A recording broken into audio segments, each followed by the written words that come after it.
Yup. If one more label try to stop me, it's gonna be some dreadhead niggas in your lobby. You don't want no problem with me.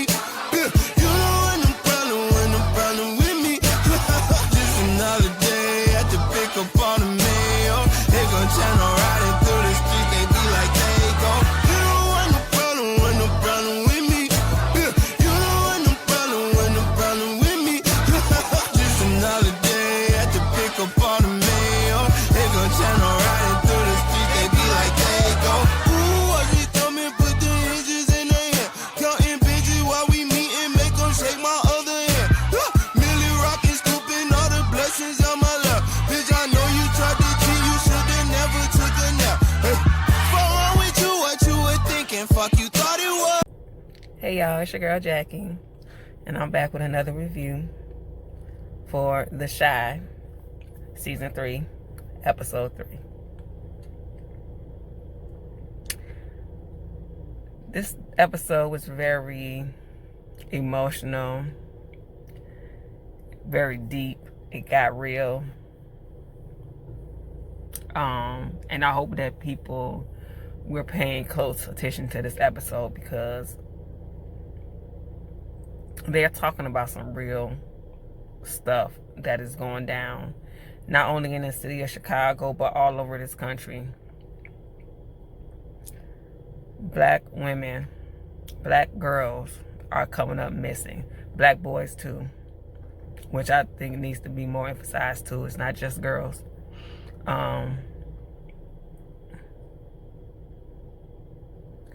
But black children are coming up missing all over this country.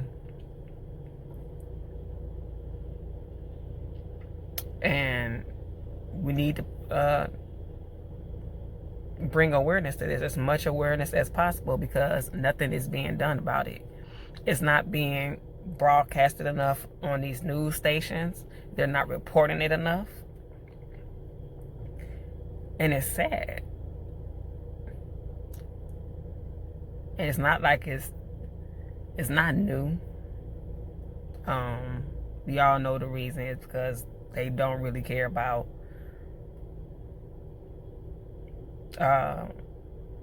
African American children. They don't. And just like that, what was said in the episode, if this was a little white girl, she'd be all over CNN with all type of people looking for her. You know what I'm saying? And it's ridiculous that we have to do so much more to bring attention to our kids coming up missing. It's ridiculous. And this sex trafficking thing is it's going on so much. I know it is out here in Chicago, and it's a real thing. They touched on that too in this episode, and that was hard to watch, but it is reality. It is a reality that is going on. And I'm kind of getting tired of people still focusing on the fact that there's a transgender on this show. Okay, that story needs to be told too. Not taking away from that, because that needs to be told too. That's not what I'm saying. I'm talking about the people that are still focused on it negatively, like as if it's a problem with the transgender being on the show. These people exist. Like, you can't, like, if you're gonna spend the whole season complaining about this person being on the show instead of paying attention to everything else that they're talking about on this show, you need to start watching, because this don't make no sense. I'm getting real sick and tired of seeing that, because it's ridiculous. I mean, literally, this episode literally had like no whatever y'all want to call it, homosexual scenes or whatever, and y'all still complaining. I mean, you should be complaining in the first place, because like I said, it's reality. These people exist. People have the right to live however they want to live. Like, and y'all sitting there just the comments I keep seeing, it's just I just want you to just say that you just homophobic and you just don't want to see the stuff at all. Don't be acting like it's too much of it on the episode, or it's an agenda being pushed, or we don't need to see this on our but you can see everything else that they're doing on the show though, right? You can see teenagers having sex. You know, you have no problem with, you know, the track coach on the second season having a relationship with these little kids, with children in high school.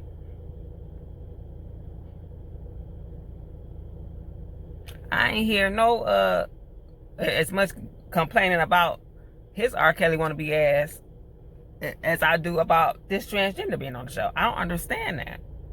Like, what is y'all issue? Like, it don't make no sense. It's so much other stuff, and then to make it even worse, it's like the stuff that y'all talk about, it be literally like 2 to 3 minutes of the stuff on the show. The rest of the episode don't have nothing to do with it. But that's the main thing that y'all focus on, which tells me that you got a personal problem. They ain't got nothing to do with Lena or anybody else on this show. It's a personal problem. You just have a personal problem with what's being put on the screen. And look, baby, that ain't got nothing to do with us, and don't nobody really care. So I'm gonna need y'all to get over it or stop watching the show. It's that simple. But for y'all to constantly keep coming back every week complaining about what you don't like, or I'm gonna stop watching, then stop watching. Why you keep coming back every episode talking about you not watching no more, but steady watching? Bye. Ooh, look, let me get off this rant and finish my review, because I just had to get that off my chest because it's just ridiculous. But we start the episode off with Kevin still at the house, saying he ain't leaving without his sister. And then Jake like, let's go, because Jake already knew what was going to happen if they stayed there. He probably most likely would have killed them. So he like, let's go. He was like, I ain't leaving without my sister. He said, I said, let's go. And so they end up leaving. And doggone Papa, he's like, yeah, because I just peed myself. I said, you know, Papa is too much. Oh my God, I love him though. But so then next thing we see is him and Kevin and Jake leaving out the school and running down the street and to meet up with Trig. And he like, you know, what you little niggas want or whatever. Now a lot of us seen this preview. They put out the little clip last week right after the episode 2 of, you know, Kevin and Jake going and getting in the car with Trig and basically asking for his help to go and find Keisha. And at first, you know, Trig was a little hesitant because he like, I don't know this nigga, I don't know you, and I don't risk my life for family or whatever. But Jake ends up telling him, look, Kevin is my family. That is my family.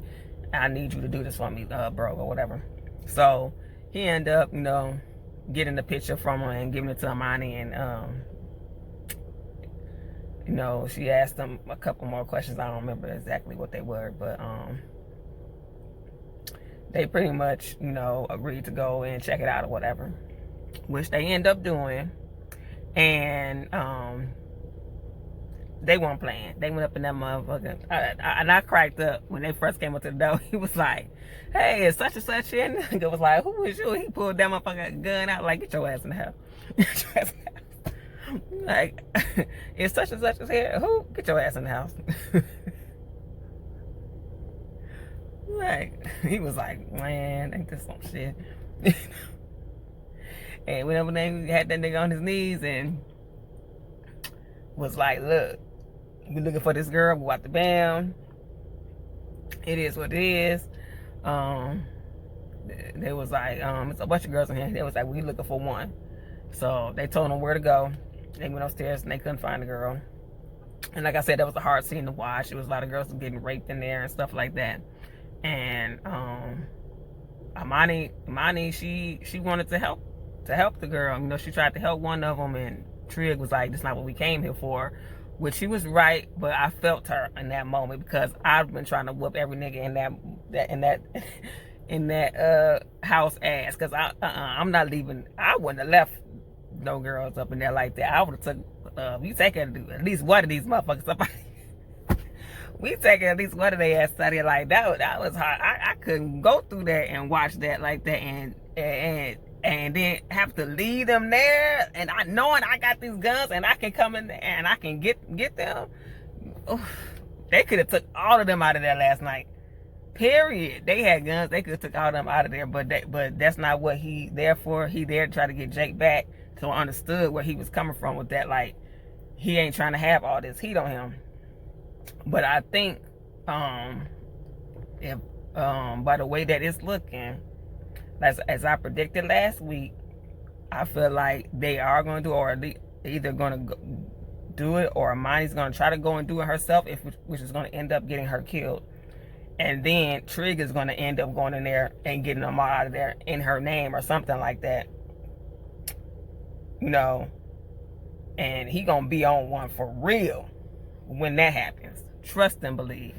I kind of feel like he's gonna be like in a position. That's my mind thinking, that he's gonna be put in a position where he has to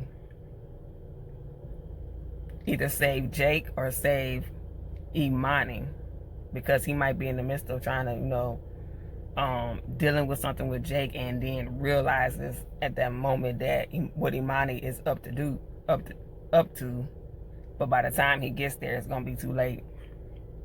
And then he really gonna set it off after that, and that's why I think that this season is about to be off the chains. And I'm glad that they are seem like they're really highlighting Trig's character, and it's actually genius because of the way that they're building his character up. That it's obvious that they're gonna end up making him one of the main characters of this show, and I couldn't be happy about that because he is an amazing actor, and he pretty much, like, he does this on every show that he be on. I swear to God, if it was not for him and Star, and I've said this before, they wouldn't even got a season 3. It is what it is, because he came on there and killed it, and now he on this show and he killing it every episode. I don't care what anybody say. Y'all can hate all y'all want to. That man is killing this show, period. And I think that's what kind of like a lot of people are mad about too, because they're like, it's being very obvious that they're gonna end up making him one of the main characters for sure. Especially he ends up going there and saving all those girls and that thing. Oh, in that house. Oh yeah, he's gonna be a season favorite, and it is what it is. He already a season favorite for me. Granted, he was a season favorite before the season even started for me, because I just knew he was gonna kill it. So it is what it is. So also we seen in this episode Emmett ass. Okay, he had a lot going on. He kind of pissed me off because I knew he was lying to Drake when Drake asked him about the other account that she supposedly had. And I'm glad that his mom talks some sense to him, because I know that he cares about Keisha, but I feel like it's the same thing with Kevin. They don't want to get her in trouble, so they keeping information that needs to be given to the parents away from them. And I think Kevin is still keeping a lot of information from his mother. And y'all need to, like, when something's going down like this, when somebody is missing, you need to forget about what you think you're doing to embarrass her or anything else like that.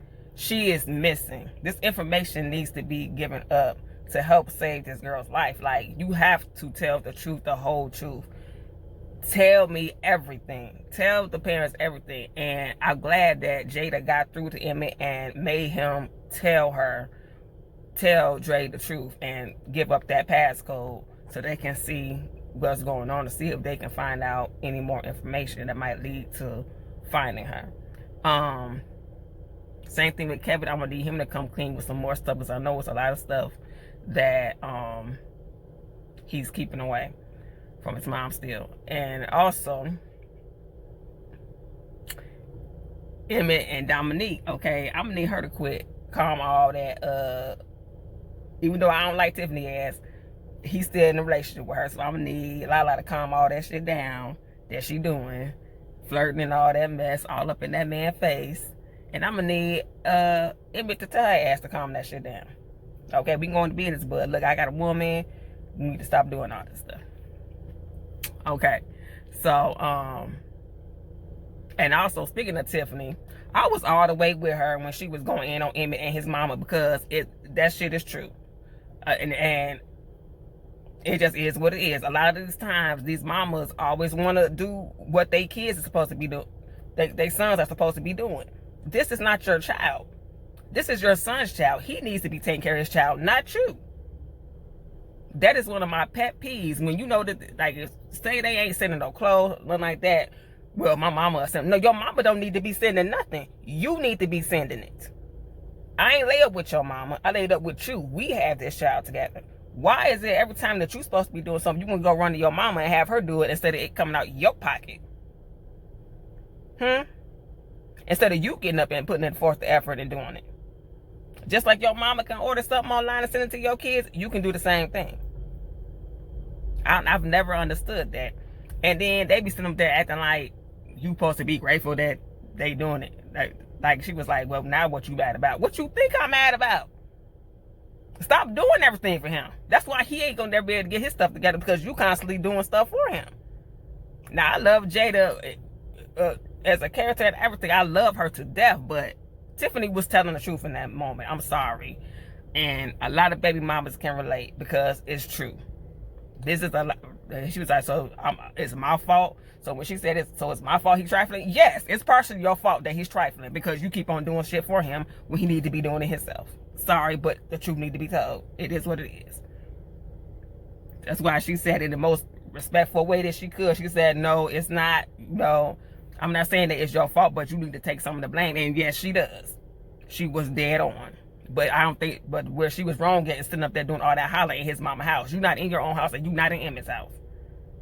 You had no business making all that noise and hollering and screaming and starting no argument in that woman's house. If you was mad at Emmett, you should have waited. You should have been like, let's go outside or whatever, or go somewhere so we could talk, because I don't want to yell in front of your mama's house. That's the way I would have did it.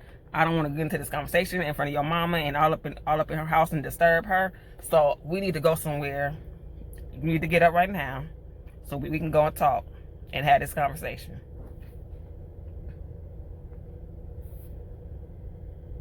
Because it don't make no sense. That to me was disrespectful. But other than that, everything she was saying was spot on. Let's talk about Ronnie. Ronnie, he went through this episode. He ended up getting jumped. I think he had something to do with Keisha being killed. He ended up getting saved by this preacher who turns out to be Papa's father. So that's going to be an interesting storyline right there. And I think that's how we saw in the previews that he's going to end up getting baptized and becoming a Christian and all that, which I think is good.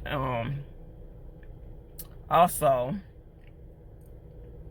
he found that picture in the garbage, and I think we already know that Ronnie is going to end up finding Keisha. He's going to be working really hard to try to find her. And we saw at the end of the episode when he seen the white guy that was there watching it, he turned and kind of looked at him, and the guy looked at him and saw that he recognized him, and he started walking away, and Ronnie went after him trying to chase him, but ended up losing him because he ended up getting away. So I believe Ronnie might have saw that man that night, because if y'all remember, he had walked past Keisha and seen her sitting on that bus stop that night, and he just kept on going. And so I'm thinking that he might have saw that guy that night out there somewhere near that bus station too, or he might have walked past him or whatever like that. So we'll see, because you know there's a lot of white people out here that's kidnapping these black kids and using them as slaves. Yeah, that stuff is still going on in this country, whether you want to believe it or not, or keeping them as sex slaves, because you know they be having them fetishes and stuff. So yeah, that happened. And I was hoping Ronnie would get him. I said, get him, Ronnie, get him. You know.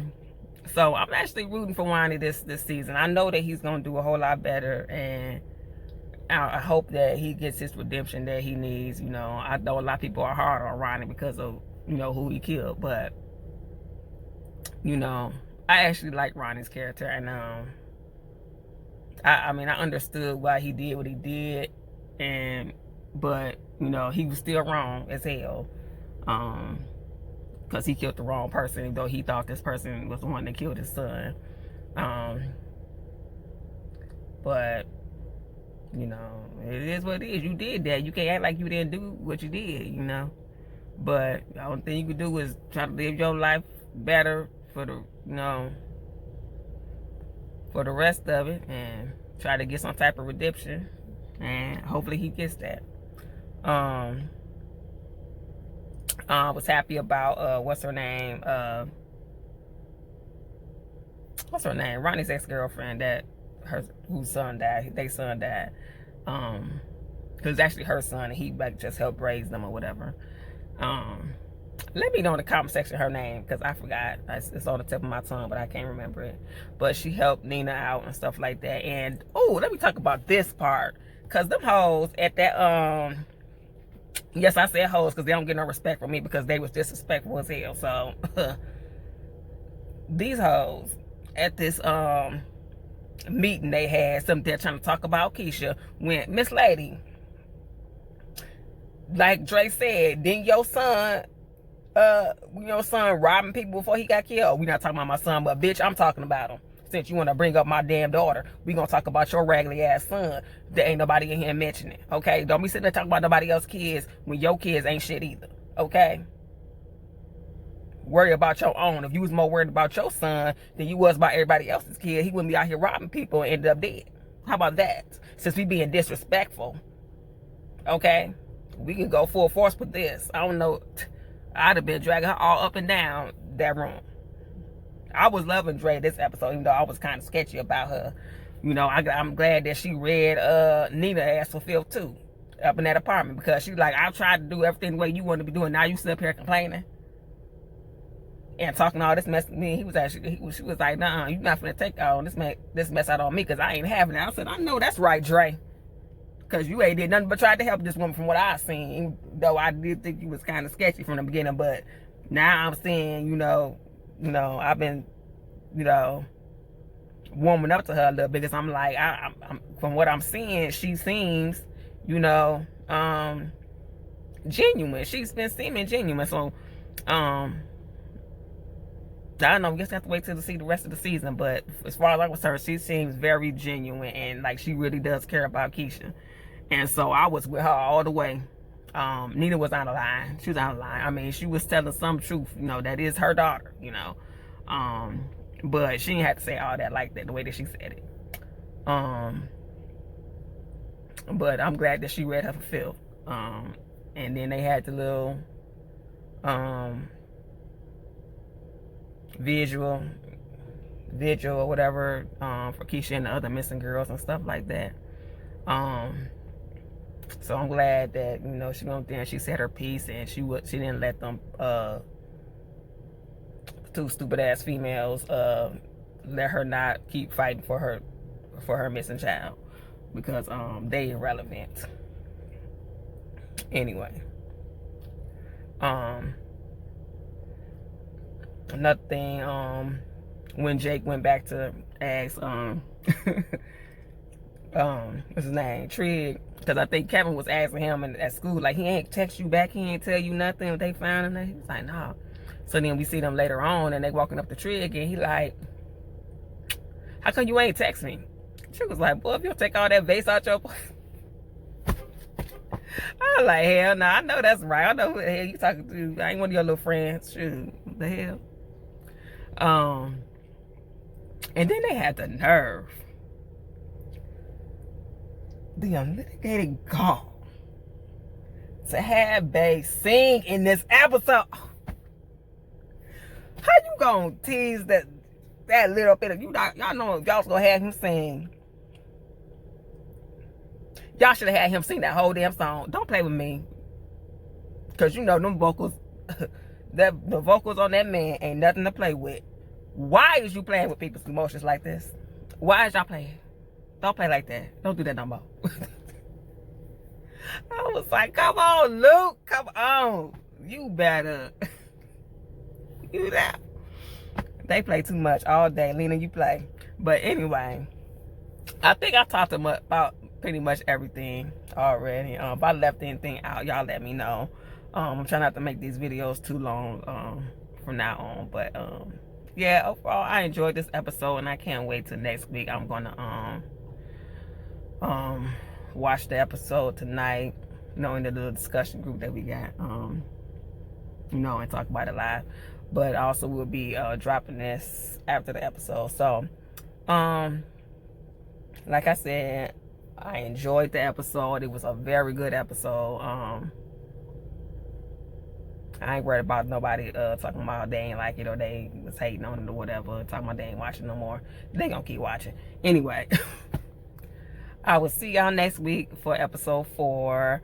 Let me know if y'all enjoyed episode 2 down below. I want to hear y'all thoughts as well. Like I said, I comment back, so y'all can comment or whatever, ask whatever questions you want to ask about Brandon, Reg, whatever, who I don't think is dead. But we're going to say that for another video. So with that being said, please like, comment, and subscribe. Hit that notification so you can get my videos when they drop. And I will see y'all next week.